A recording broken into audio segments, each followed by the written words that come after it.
My name is Lieutenant Eric Rainey. I'm the Public Information Officer for the Santa Barbara County Sheriff's Office. Today's press conference, we'll have a number of speakers to update you on this incident. We'll have Sheriff Bill Brown, United States Coast Guard Captain Monica Rochester, Santa Barbara County Fire Chief Mark Hartwig, and Suzanne Grimacy from our county's behavioral wellness. We will also have National Park Service representatives here that can answer any questions that you may have for them as the island's in their jurisdiction. We'll do that after the press conference. Without further ado, I'd like to welcome Sheriff Bill Brown to the podium. Thank you. Thank you, Lieutenant Rainey, and thank you all for being here today once again. I want to just begin by saying once again that our hearts go out to all of the victims' families who are having to endure this terrible process as we work to recover loved ones and have searched for their loved ones. We realize that the information that we're about to convey in this press conference is difficult and painful for them, and we want to just let them know that they are in our hearts and that we express our deepest sympathies. Yesterday, beginning at first light and continuing throughout the day, the search for survivors and victims of the disaster that took place on the Conception continued. As part of the initial size-up to assess the search area, we were fortunate that the Los Angeles County Sheriff's Department dive team flew into the area and deployed divers. Once the size-up was completed, the search operation was turned over to the Santa Barbara Sheriff's Underwater Search and Rescue Team. The U.S. Coast Guard, the National Park Service, the San Luis Obispo Sheriff's Dive Team all supported our team's search efforts in the search and recovery process. Sadly, no additional survivors have been found. An additional 16 victims were located in yesterday afternoon's efforts and were brought back to our Coroner's Bureau. This makes in total 20 victims who have been recovered and transported to our Coroner's Bureau. Thus far, the victims have only been identified as 11 female and 9 male remains. There were several other victims that were seen by the divers, somewhere between 4 and 6, that are still within the wreckage, but due to the positioning of the boat, they were unable to be recovered before nightfall. Today, efforts will be made to stabilize the boat so that divers can safely enter it, search it, and recover additional victims.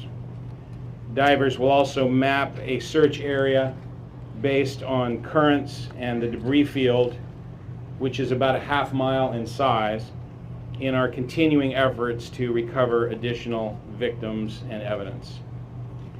This type of underwater search and recovery operation can be taxing and dangerous, with divers operating in up to 65 feet of water.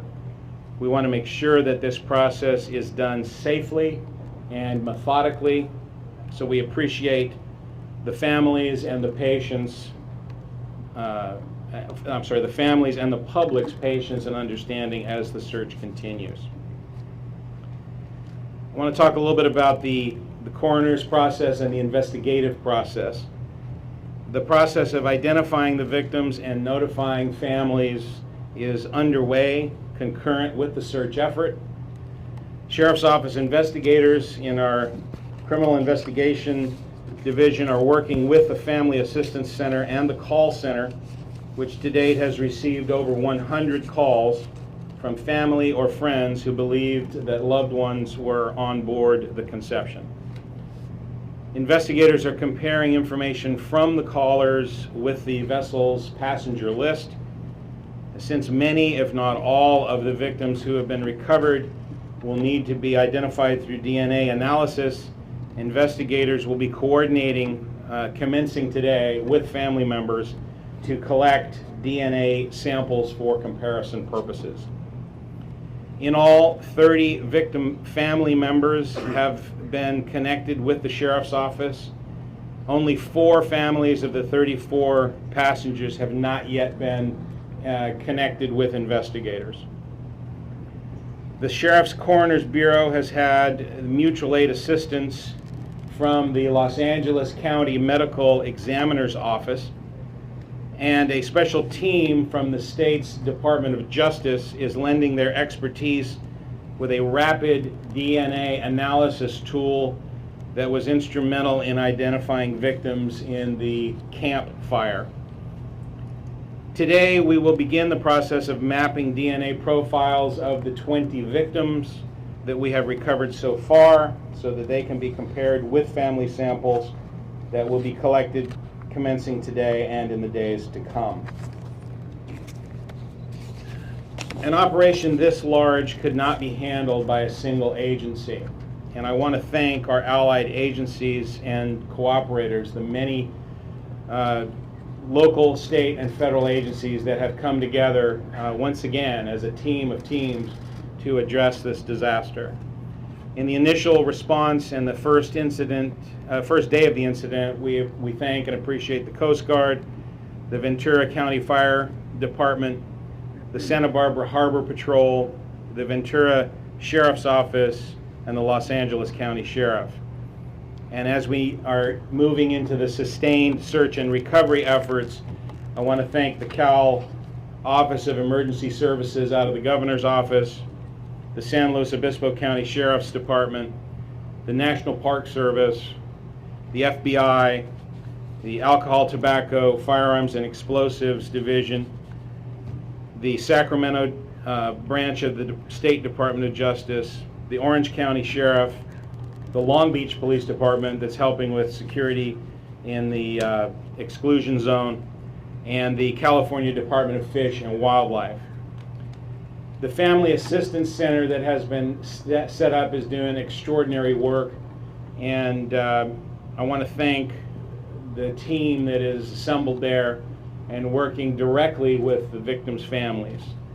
Members of the District Attorney's Office, the Behavioral Wellness Department, our chaplains from the Sheriff's Office, Hospice of Santa Barbara, the American Red Cross, the Salvation Army, and counselors from the At Ease program that is there in support of the first responders who are dealing with this terrible incident.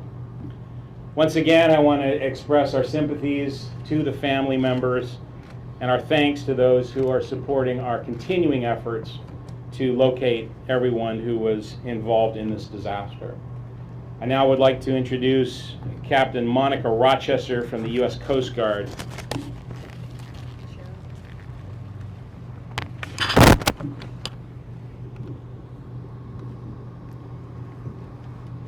I'm Captain Monica Rochester, Captain of the Port for Coast Guard Sector Los Angeles, Long Beach.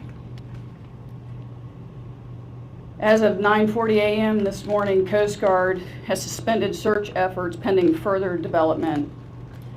It is never an easy decision to suspend search efforts. We know that this is a very difficult time for families and friends of the victims. We have suspended these search efforts due to no additional individuals having been witnessed entering the water. Our last aircraft overflight this morning has revealed that no additional signs of distress or debris has been witnessed. The Coast Guard and other partner agencies conducted 7 missions consisting of 3 helicopter crews and multiple surface assets covering an area of approximately 160 miles. Coast Guard Air Station San Francisco Forward Operating Base Point Mugu MH-65 Dolphin helicopter crew was involved. 2 45-foot response boat mediums from Coast Guard Station Channel Islands Harbor, Coast Guard Cutter Narwhal, home ported in Corona del Mar, California, who has been relieved this morning, and a 45 response boat medium has been called in her place to maintain on-scene commander. The National Park Service, Santa Barbara County Sheriff's Department, Santa Barbara County Fire Department, Ventura County Fire Department. Again, our hearts, our thoughts are with the family and friends of the victims. Our total search time for our efforts was just below 24 hours. The Coast Guard will continue working alongside our partner agencies throughout the recovery and now investigation phase of this incident to try and determine why this incident occurred and what we can learn from this tragedy moving forward. We will work in concert with the National Transportation Safety Board, who is here with us today. That concludes my statement.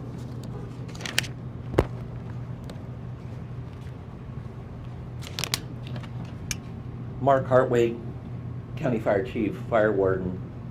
As this community continues to deal with the unfolding tragedy and as this incident really turns into a search and recovery effort, the County Fire District is committed to, on behalf of the County of Santa Barbara, expending all necessary means to find out the cause and origin of the fire aboard this vessel in the County of Santa Barbara.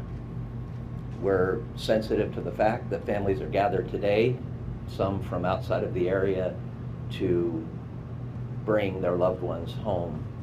And in many cases will only be faced with the ability to know that we recovered them, and then will rely on us to do everything in our power to find out what happened aboard that vessel in the last moments of these family members' lives.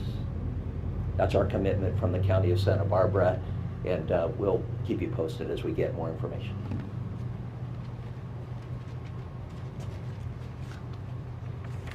My name is Suzanne Grimacy. I work with the County of Santa Barbara, the Department of Behavioral Wellness. The information that we're hearing today is painful and difficult for everyone. But important to recognize there's some people, families, friends, loved ones that will never forget today, and will never forget the pain in hearing the change in the search and rescue to a search and recovery effort. The Family Assistance Center remains open, will be open throughout the day today, ongoing through Thursday from 9 a.m. till 6:30 p.m. We'll extend hours and days as needed. The Family Assistance Center is set up as a place for families, friends, loved ones to come safely and get information, to get resources and referrals, and to get counseling and support. I want to thank our media for understanding this and helping to create a safe place where family members know that they can come and get that support. We really want to encourage those that have been directly impacted to use this as a resource to come and get support for yourself, your families. It's also a place where you can come and join with other families who are sharing the same loss. The Family Assistance Center, as you heard from Sheriff Brown, is staffed by a broad team by the Department of Behavioral Wellness. We have local clergy and chaplains. We have the District Attorney's Office present, American Red Cross, Hospice of Santa Barbara. We have fire, police, sheriff, Coast Guard will be joining us today. So really encourage families to utilize this resource. And our county information call line remains available as well. The number is 833-688-5551. Thank you very much.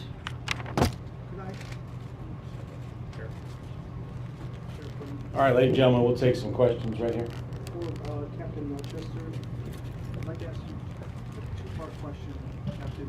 First of all, clarification for me, or many of my colleagues, are vessels like this required to have some type of smoke detector on there?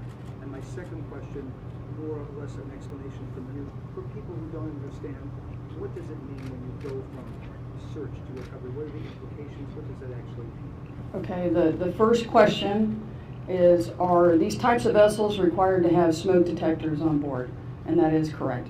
They are required to have that in all berthing spaces. And the second question was, what are the implications associated with moving from a search and rescue operation to a recovery? And that is, we have made the determination based on current information that as far as deliberate search and rescue efforts, they have ceased. So that means the Coast Guard will not necessarily be tasking any of our boats or our helicopters to continue to be looking for victims. And so that transitions into the recovery phase, as the sheriff mentioned, for the victims. Following up to that. Please just one at a time. Quick question for you. Can you explain what did the crew tell you about how this fire started and the frantic moments that followed? Okay, what did the crew tell me how the fire started and the frantic moments? I don't have any of that information. What did they tell the Coast Guard? It's been 24 hours. The Coast Guard is presently in the process of investigating and interviewing those folks with the National Transportation Safety Board, so I don't have that information. They were able to get to a dinghy in order to save their own I know that based on the Mayday call that came over. That's my collective information. Has anybody spoken with them since they were arrested? I believe the Santa Barbara detectives were spoken with them. And the detectives, and I think Let it's me important, transition to detectives, this can you gentleman explain here. what they did say to you? Is that possible? Nobody said anything directly to me, Okay. okay?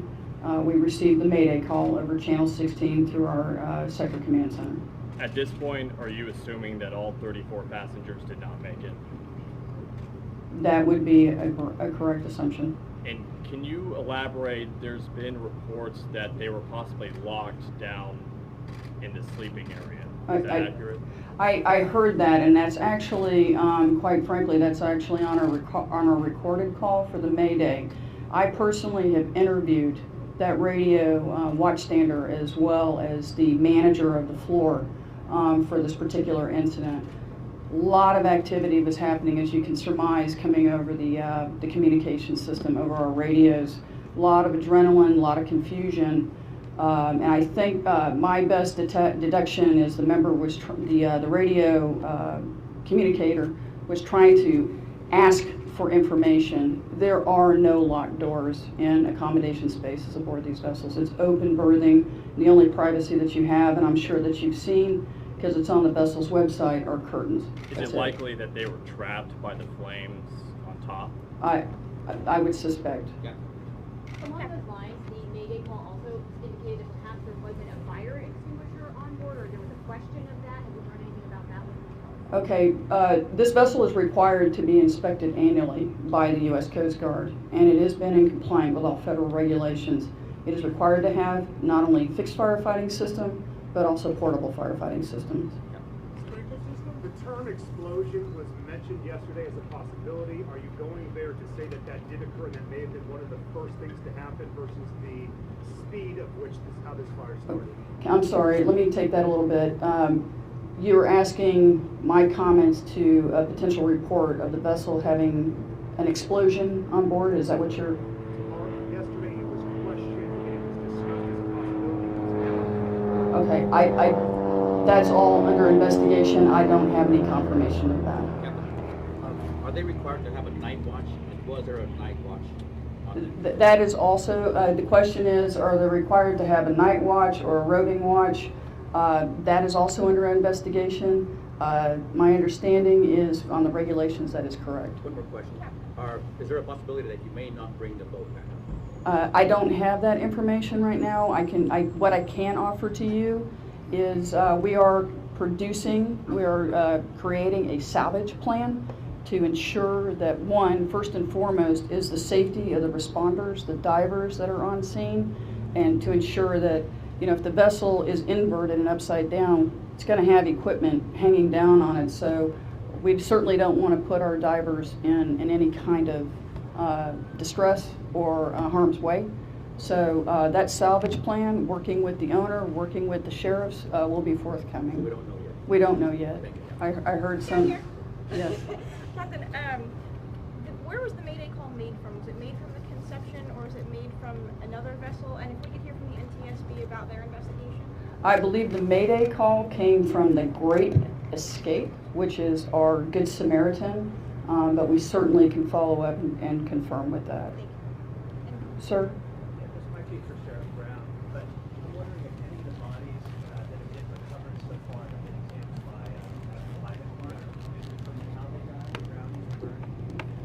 The question was, have any of the bodies that have been recovered thus far been examined by the pathologist to determine what the cause of death was? And at this point, they have not. We have not conducted the actual autopsies yet on those bodies, and they have been visually examined, but not subject to autopsy. And if I could just clarify something that I think seems to be, it appears as though the Mayday calls actually may have gotten conflated. There have been released messages about the calls, but the first Mayday call may have been actually from the conception when a Mayday was put out and there was information that the person couldn't breathe. And then subsequent to that, there appeared to have been other Mayday calls that were put out by the Good Samaritan vessel that was nearby. When some of the clips from those calls have been shown on the news, they have been sort of put back to back with each other, which kind of indicated it was the same conversation, which I don't believe was. So just to take that in context, there may be some conflation going on there. In addition to that, the operator of the Good Samaritan boat that rescued the 5 crew members, he indicated to the media that he heard some explosions that were occurring, but that would have been well after the fire was underway. And as I indicated yesterday, that could have been propane bottles or scuba tanks that could have been blowing up in the fire as well. So there's no indication at this point in the investigation that there was an explosion that preceded this fire or this event. Sheriff, the surviving crew members have been interviewed, so you must have some indication as to how this fire started. Could you share that with us? The question was, since the crew members have been interviewed, is there any indication, can we share with them what happened? We do have statements that have been written by the crew members, and the crew members will be interviewed formally today as part of the investigative process, but since the investigation is ongoing, I'm not at liberty to release any of that information right now. Question was the captain of the ship one of the members who jumped into the water and survived? And yes, all indications are that he was. The one crew member who was not rescued appears to have been asleep in the sleeping area down below with the passengers. So I have heard from family members that they called in the morning yesterday, first thing in the morning, and never got a call until the evening. Is there a reason why there was a lapse, or has there been a lapse if families not being contacted back by the hotline? Yeah, the question was that there was a alleged delay in responding to a family member that called in the morning. I don't have any information about that. I can certainly tell you that our goal would be to contact members as soon as possible, and I'm certain that our people are working to do that as quickly as possible. Could you talk about the challenge of handling potentially dozens of bodies in a short amount of time as you investigate this? The question was that, can you comment on the challenge of handling so many bodies in such a short period of time? This is a large number, obviously, of fatal casualties that have occurred, and much more than we are normally used to dealing with. But we have received some outstanding support from Los Angeles County Coroner's Office. They have sent us a mobile cooler and additional personnel, so we have we're fully capable of handling all potential fatalities from this incident. How does remains found inside the vessel, do those come up today? And also, you assume that the remaining remains are somewhere on the open floor? So the question was, of the remaining remains that are in the vessel, will they be brought up today, and could there be other remains that are on the ocean floor? Certainly our hope is that we will be able to penetrate the wreckage today, stabilize the vessel, penetrate the wreckage, conduct an investigation, search it, and then recover any remains that are in the boat.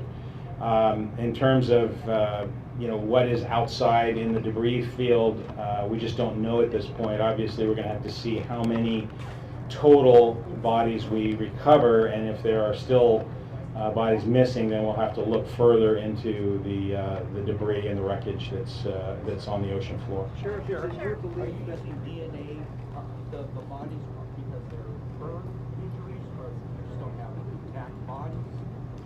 The question was, why are we using DNA to identify the bodies? But there was an extraordinarily hot fire, and the bodies do exhibit signs of extreme thermal damage.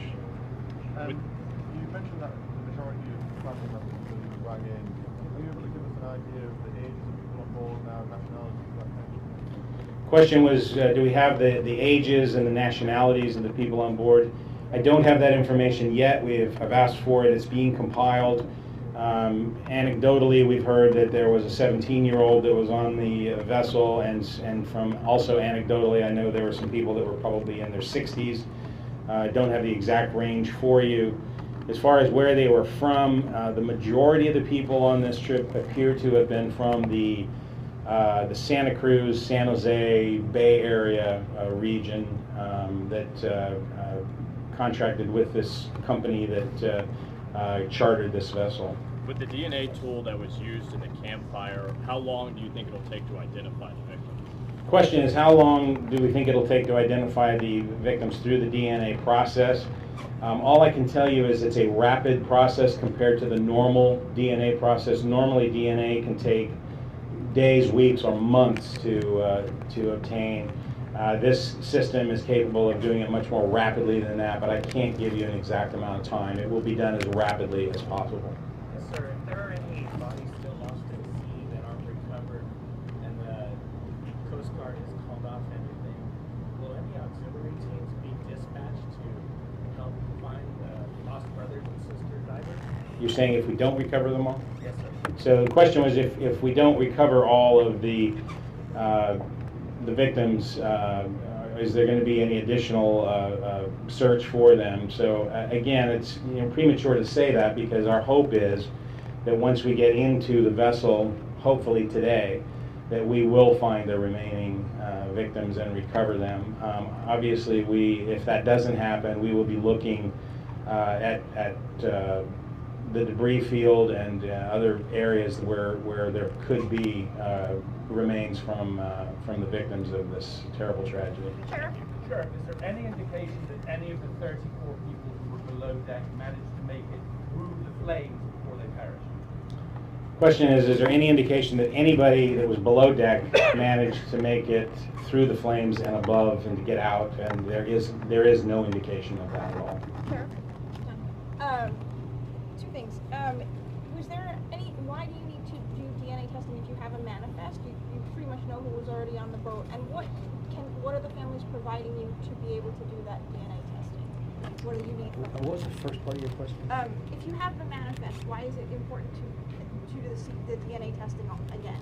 So the question was, since we have the manifest and names of people who were aboard the vessel, why is it important to use DNA to determine it? We have to make a determination that the people whose names we have are in fact those people who were aboard the vessel, those who we know have perished, and those who we are continuing to look for and hopefully will recover shortly.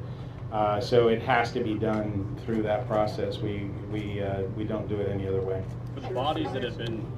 And what do you need from the families to do the DNA analysis? So the question was, what do we need from the families to do DNA analysis? So today our investigators will be reaching out to those family members who have contacted us, and if any family members have not contacted us for any reason, we ask that you do that. The reason being, we need to take familial DNA samples. We need to take a DNA sample from a parent or a sibling of the person who was believed to be on the vessel. That is done with something called a buccal swab. It's basically a swab that just takes saliva from the mouth of the donor, and then that DNA sample that is donated will be compared with DNA samples that we will take from the remains of the victims who are in our custody. Sheriff, can I ask you? Sheriff, thank you. Can you shed more light on how it was that 5 of the 6 crew members happened to be up on the bridge? Were they having a meeting? Were they about to cook breakfast? Were they recharging scuba tanks? Just what was going on? So the question is, why were the 5 crew members above deck and everyone else below deck, essentially? The way the ship configuration is, there are 3 decks on this ship. Essentially, the below deck or the lower deck is the sleeping area.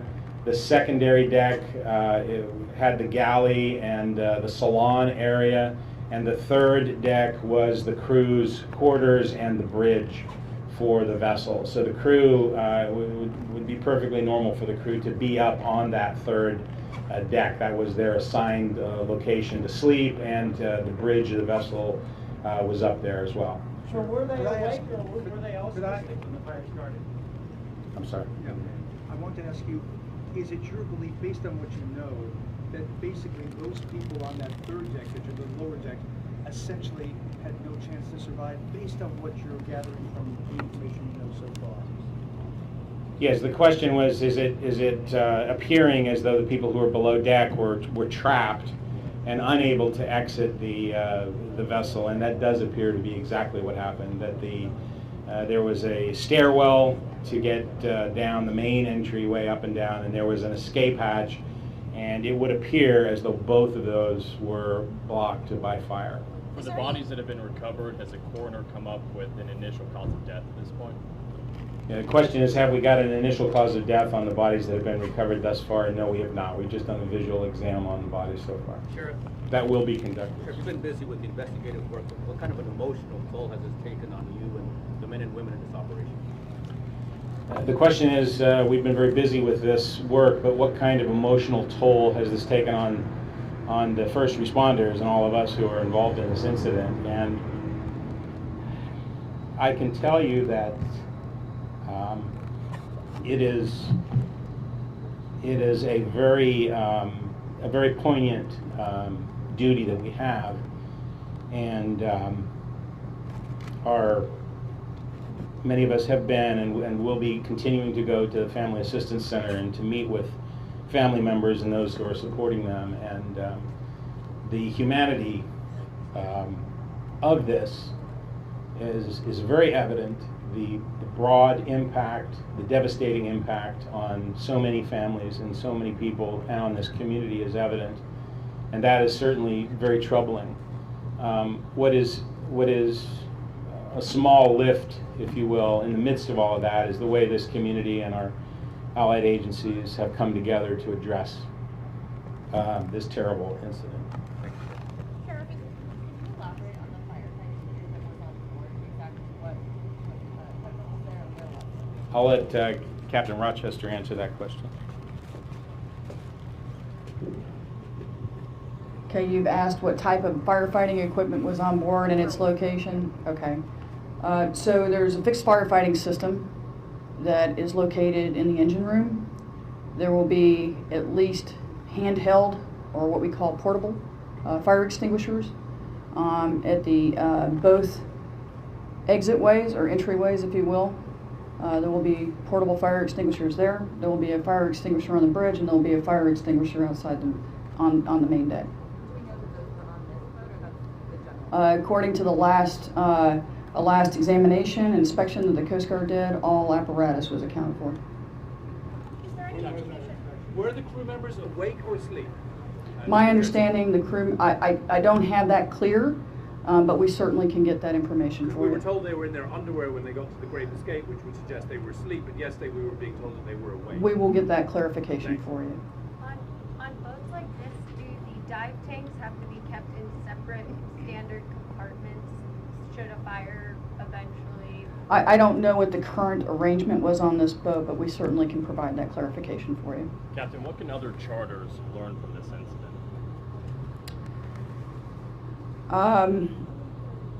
I think the question was, what can other charters learn from this incident?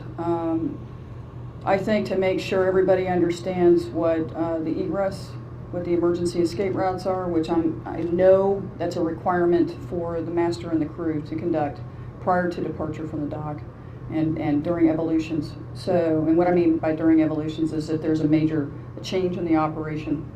But I would suggest that preparation, training, and drilling your fire exercises. Captain, is there any indication? Just a moment. Is there any indication that that maybe they were still asleep at the time that they perished? That as the sheriff said, that is the indication that we have at this time. So the question was, are there any indications that the passengers were asleep at the time of the fire? No, were they still asleep when they died? Or like, did anyone can you tell if they woke up and tried to? That specific, okay, so the question was, were they actually asleep when they perished? And I don't have, that is under investigation. I don't have that specific information. There's no suspicion that the passengers may have somehow started the fire with cigarettes or anything else? So the question is, would the passengers have had any cigarettes or anything of that nature? Is that essentially? If they were all asleep, there's no possibility any of the passengers could have accidentally started a fire or anything? Okay, so the question is, if the passengers were all asleep, would there have been any possibility that somebody would have been smoking or had left a lit cigarette? And that too is under investigation by the NTSB and the Coast Guard, so I don't have any specific information to that. Vessels like this are in operation in Southern California, and how big is like sort of the industry? Okay, so the question is, how many vessels, how many dive vessels are in Southern California, and how big is that operation? I don't have the specific numbers off the top of my head right now, but I most certainly can get that for you. It is a very robust industry, especially during the summertime, and here summertime is technically can be all year round because it's Southern California. So Will this affect the industry? I can't speak. Will this accident affect the industry? And I can't speak to that right now. Thank you. We're going to go ahead and take two more questions, these two right here. You first, ma'am.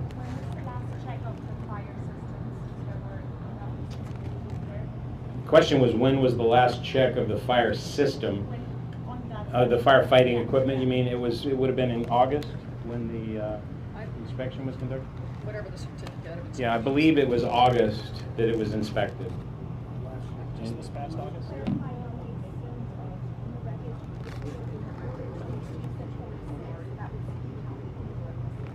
There's 14, the question was, we mentioned earlier that there were 4 to 6 people seen last night still in the wreckage, but how many people are missing? There's still, at this stage, are 14 people who are missing, and the bodies that are still within the wreckage that were sighted last night just before darkness, and we were unable to recover those last night. So our hope is that we'll be able to recover them today.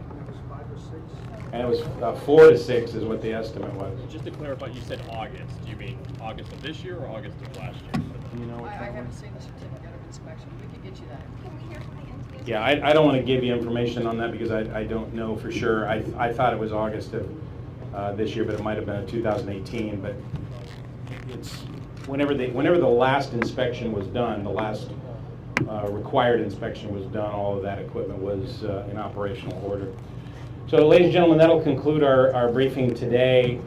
We will reassess where we are in terms of additional information, and we will let you know if there will be another news conference sometime tomorrow. And in the meantime, if we have additional relevant information, we will release it through press release. Thank you.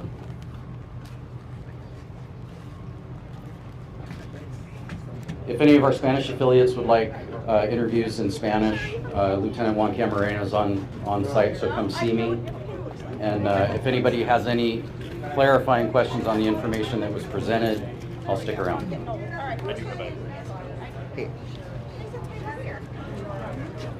We'll do we'll do one-on-ones as opposed to the photo. How many do I have that need Spanish?